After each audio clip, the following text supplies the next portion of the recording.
Estamos listos ya para iniciar nuestro bloque legal. Ya lo saben, tienen que estar informados para poder resolver las diferentes problemáticas legales que se presenten a lo largo y ancho de la vida, porque esto nunca falta. Si no es a nosotros, de repente a un familiar cercano, a algún amigo.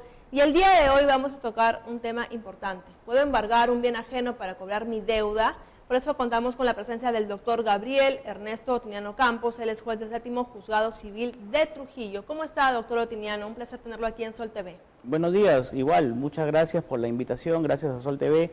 Este escenario me parece bastante importante para dar a conocer algunas situaciones legales y sobre todo afianzar la relación de nuestra ciudadanía con nuestra institución del Poder Judicial. Gracias. Claro, y además que el tema del dinero es un tema muy delicado. Cuando una persona me debe dinero, ¿qué medidas debo adoptar para asegurar el pago de mi deuda? Perfecto.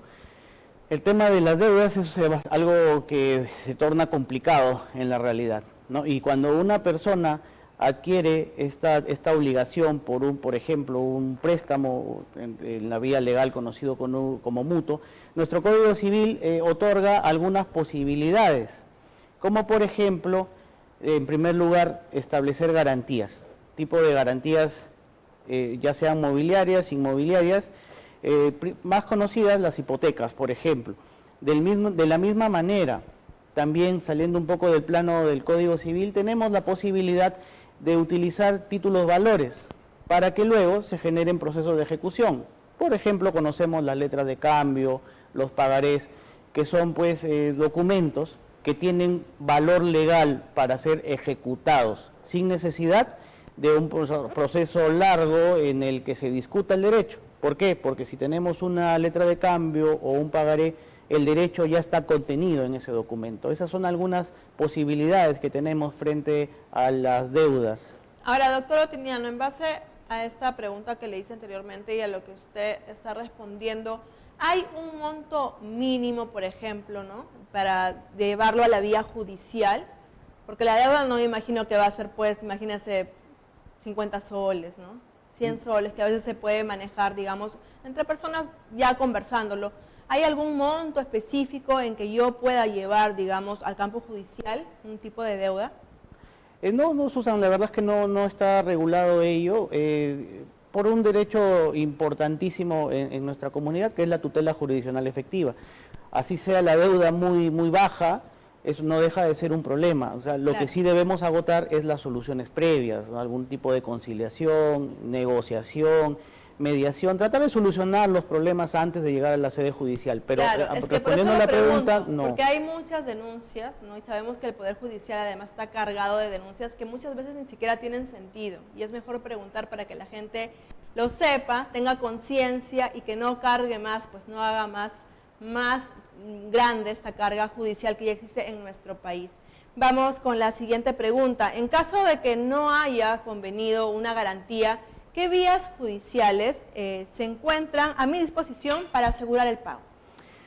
Si no existe una garantía, ¿no?, establecida previamente, nuestra legislación ya dentro del escenario de un proceso, si es que como Susan ha mencionado, lo primero antes de llegar a un proceso es tratar de solucionarlo previamente, vía extrajudicial.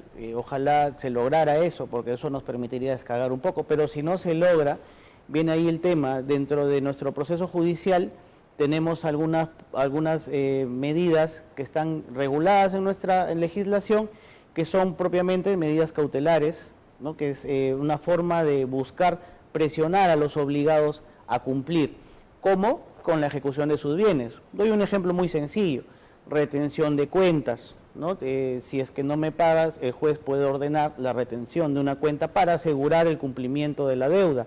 De la misma manera, la inscripción en registros públicos de un embargo, ¿no?, que es la figura que nos trae esta conversación.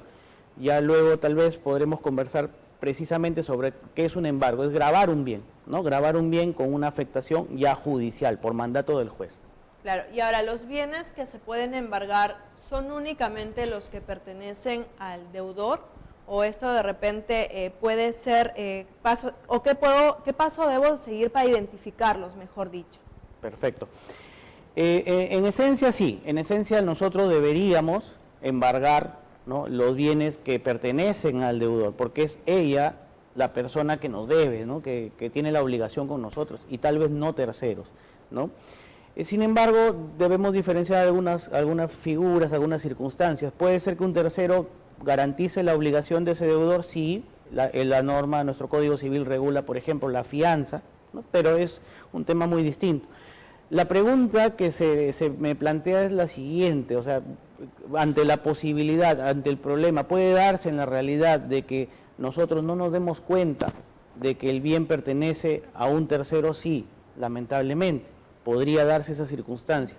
Entonces, una persona, al menos diligente al momento de prestar dinero, ¿no? a alguna persona, así sea conocida, amiga, familiar, debería, por ejemplo, verificar en el registro público qué bienes tiene a su nombre esa persona para poder luego llegar a esta figura con la ayuda de un abogado de su libre elección, lógicamente, de plantear las medidas cautelares de las que estamos hablando. Ahí, por ejemplo, tiene que haber muchísima responsabilidad, porque ¿qué pasaría si es que se le incauta un bien al deudor, pero en realidad no es el bien de esta persona, ¿no? Entonces, ¿esto se da muy seguido en nuestro país?